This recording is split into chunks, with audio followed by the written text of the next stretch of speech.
Kenya ikawa taifa la tatu barani Afrika kupitisha sheria za kudhibiti mali za kidijitali kupitia mswada wa kutoa huduma za mali pepe ili kuimarisha usalama wa biashara ya mtandao. Mswada huu wa Virtual Asset Service Providers utaweka sarafu fiche ya cryptocurrency na teknolojia ya blockchain chini ya usimamizi wa Benki Kuu ya Kenya baada ya zaidi ya dola bilioni 31 kutumika katika majukwaa ya mali pepe mwaka uliopita. Iwapo Kenya itapitisha mswada huu unaolenga kudhibiti utumiaji wa teknolojia dhidi ya ugaidi na uhalifu wa kimtandao, basi itajiunga na mataifa ya Nigeria na Afrika Kusini yanayotumia sheria hiyo.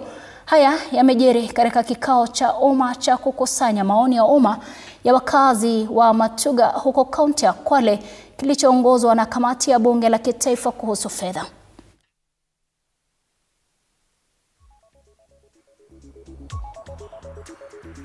Ni 31 US dollars ziliweza kukua traded katika hizo platforms, na the risk ya kukua na pesa kama hizo zikikuwa traded kwa those systems bila sheria, kuna uwezekano mwingi wa hizo kukua zinaweza cause vitu kama inflation, inaweza kuwa mambo ya illegal activities, terrorism na mambo mengine mengi. Pili ni kwamba economy ya the world inatoka kwa cash transactions ama bank transactions kwa mambo ya hizo tunaita virtual assets, na kwa hivyo sisi tutakuwa nchi ya tatu katika Afrika kukuwa na sheria ya mambo hiyo ya virtual assets. Kwa hivyo ni kumaanisha kwamba tutaweza attract investors wakuja wa set up hapa kwetu Kenya wa operate across Africa. Kwa hivyo ni an opportunity ya sisi attract those foreign investment katika nchi yetu ya Kenya na waweze expand katika Afrika.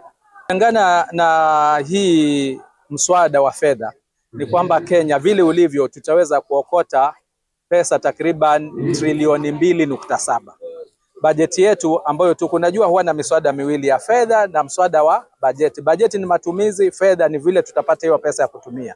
Bajeti yetu ni ya trilioni 4.2, lakini pesa ambazo zitatoka katika ushuru wetu takriban ni trilioni 2.7.